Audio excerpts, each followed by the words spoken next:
안녕하세요. 이상큐브입니다. 중국과 러시아는 잠수함을 공동 설계하여 차세대 공격 잠수함을 만들고 있다고 많은 외신들은 작년에 보도했습니다. 미국 해군과 달리 중국과 러시아는 핵 잠수함 외에도 디젤 공격 잠수함을 계속 운영하고 있습니다. 디젤 잠수함은 핵 잠수함에 비해 몇 가지 장점이 있습니다. 디젤 잠수함은 핵 잠수함에 비해 건조 비용이 저렴하고 핵 기술 판매 제한에 대해 걱정할 필요가 없어 국제 시장에서 판매하기가 더 쉽습니다.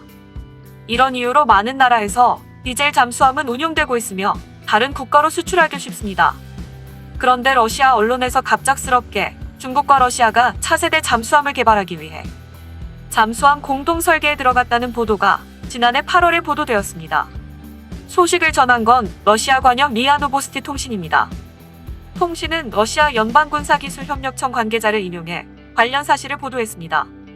FSMTC 관계자는 최근 우리는 중국 측과 공동으로 차세대 비핵 잠수함 설계를 하고 있다며 아직 초기 단계라 완료 시점을 말하기는 이르다고 말했습니다. 중국과 러시아는 최근 몇 년간 군사 협력을 강화해 왔으며 이 프로젝트는 그 흐름에 따라 계속 진행될 것일 수도 있습니다. 그러나 중국과 러시아가 공동 설계하는 차세대 잠수함이 정확히 무엇이 될지, 왜 공동 설계에 들어갔는지는 미스터리입니다. 다만 중국이 러시아가 가지지 않은 잠수함 기술을 가졌기 때문이란 추측도 나오고 있습니다.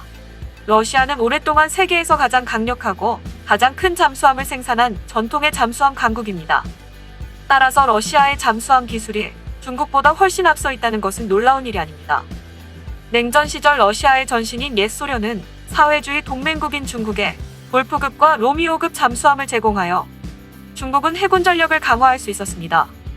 최근에도 중국은 러시아의 킬로급 디젤 공격 잠수함을 도입했습니다. 하지만 러시아는 라이벌이 될 수 있는 중국의 잠수함 기술 이전을 꺼려서 결국 중국은 잠수함 건조 기술을 자체 개발해야 했습니다. 수십 년간 잠수함 독자 개발에 공들여온 중국은 이젠 모든 종류의 잠수함을 만들 수 있는 능력을 가지게 되었습니다. 중국의 잠수함 독자 개발 능력이 많이 향상되었지만 아직은 러시아의 잠수함 개발 능력을 앞서지는 못했다는 것은 분명합니다. 하지만 중국이 러시아보다 앞서 나가는 잠수함 분야가 있습니다. 바로 공기분류 체계와 배터리 분야입니다. AIP는 디젤 잠수함에 적용되는 기술입니다. 이를 장착하면 정기적으로 급유를 위해 수중으로 가야 하는 V형 디젤 잠수함과 달리 최대 수주간 수면 위로 부상하지 않고 작전을 수행할 수 있습니다. 미국의 잠수함 전문가인 HI 서튼 연구원은 지난해 8월에 포브스에 쓴 글에서 중국은 현재 공기분류 추진체계 분야에서 러시아보다 앞서 있다며 러시아는 자국군이 운영 중인 라다급 디젤 잠수함에 아직 AIP를 장착하지 못하고 있다고 말했습니다. 또한 그는 러시아의 잠수함 설계 및 건조 능력을 감안할 때 문제는 엔지니어링보다 투자 자금에 관한 것일 수 있다. 그러나 오늘날 중국이 AIP에서 러시아보다 앞서 있다고 말하는 것은 공정합니다라고 밝혔습니다. 중국은 2006년에 건조한 유한급 잠수함에 러시아 킬로급 잠수함의 기능을 사용했을 수 있습니다. 당연히 유한급 잠수함의 크기와 능력은 킬로급과 비슷합니다.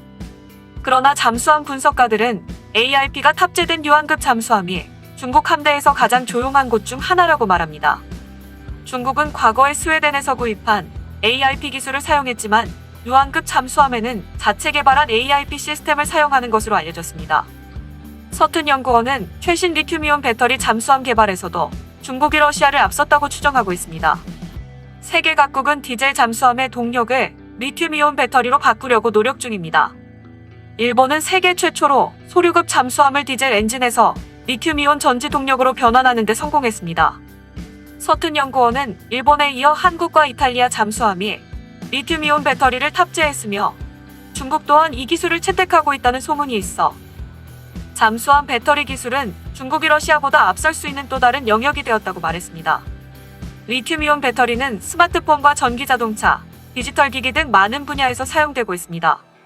중국은 스마트폰과 전기자동차 생산에서 선두권인 만큼 리튬이온 배터리 분야를 자국의 핵심 산업으로 삼으며 많은 투자를 진행하고 있습니다.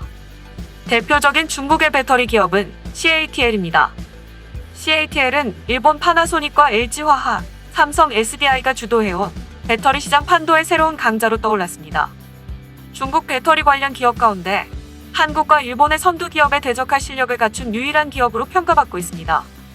리튬이온 배터리 원료 부분에서도 중국 기업의 영향력이 막강해지고 있습니다. 중국의 산상쿠퍼는 세계 최대 규모의 리튬 전지 원료 공급사입니다. 이렇듯 리튬이온 배터리 분야에서 많은 투자와 연구를 진행하고 있는 중국이 러시아보다 앞서 있는 것은 당연할 것입니다. 그렇다면 공동 설계된 잠수함을 러시아와 중국은 구입하려고 할까요? 서튼 연구원은 이런 물음에 대해 이야기했습니다. 그는 한국과의 잠수함 선체 기술과 다른 나라의 전투 시스템 및 무기를 결합하는 것은 또 다른 가능성입니다. 예를 들어 중국 잠수함에 러시아제 소나와 무기를 제공하거나 러시아 잠수함에 중국 배터리와 AIP 기술을 장착하는 것입니다.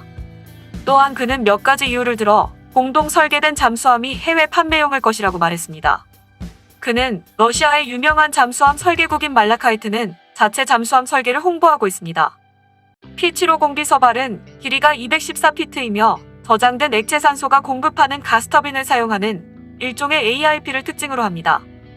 이 디자인은 모스크바에서 작년에 개최되었던 아미 2020 전시회를 포함하여 최근 러시아 무기 박람회에서 눈에 띄었습니다. 중국 선박건조 업체들 또한 그들 자신의 잠수함 디자인을 홍보합니다. 따라서 러시아와 중국이 공동 설계한 잠수함이 양국 해군의 미래 라인업에 정확히 어디에 적합한지는 명확하지 않습니다라고 말했습니다. 서튼 연구원은 두 나라의 잠수함 협력의 목적이 돈일 수도 있다고 말합니다. 서튼 연구원은 중국은 태국과 파키스탄, 방글라데시 등에 잠수함을 수출하는 국제시장의 큰 손이라며 러시아와 중국의 합작 잠수함도 자국 해군을 위한 것이 아닌 상업적 목적일 수 있다고 말했습니다. 또한 러시아도 기존의 비핵 잠수함 설계를 계속해서 주문하고 있다며 다른 나다급 잠수함과 기존 개량형 킬로급 잠수함의 건조를 위한 계약이 방금 체결되었습니다라고 말했습니다. 미국의 또 다른 언론은 중국과 러시아가 자국의 근해에서 사용하기 위해 투자 여력이 없는 러시아가 중국의 잠수함 공동 개발을 제안했다고 보도했습니다. 러시아 해군은 원해에서 장거리 작전을 확장하는 것보다 자국 영토에서 가까운 해안에서의 교전을 지향합니다. 그리고 중국 또한 그들의 시야는 원해를 향하고 있지만 중국의 주력 전력은 여전히 남중국해에서 머물고 있습니다. 하지만 러시아의 킬로급 잠수함과 중국의 유한급 잠수함의 크기는 연안 수상 작전에 적합하지 않으며 그들의 영토 근처 바다에서의 심해 작전에 더 적합합니다. 두 잠수함은 모두 얕은 물에서 조종하기 쉽지 않은 상당히 큰 선박들입니다. 또한 잠수함 분석가들은 킬로급 잠수함과 유한급 잠수함의 센서가 장거리 선박 탐지에 더 적합하며 소음이 많은 연안 바다에서는 제한적으로 사용된다고 지적하고 있습니다. 따라서 양국의 연안 해역에서 운항할 수 있는 잠수함은 두 나라의 해군이 모두 채워야 할 요건으로 보이며 연안에서 사용할 잠수함은 러시아와 중국의 새로운 협력 관계에 자연스러운 초점이 되었다고 미국의 언론은 밝혔습니다. 물론 두 나라의 정확한 목적은 아직 알 수 없습니다. 그리고 러시아 국영 언론에 보도된 많은 국방 프로젝트와 마찬가지로 결국에는 아무것도 나오지 않을 수도 있습니다. 하지만 미국의 제재를 받고 있는 두 나라의 협력은 지속될 것이며 잠수함 공동 개발 역시 그 흐름의 선상에 있다고 봐야 할 것입니다. 이상 마치겠습니다. 시청해주셔서 고맙습니다. 이상튜브였습니다.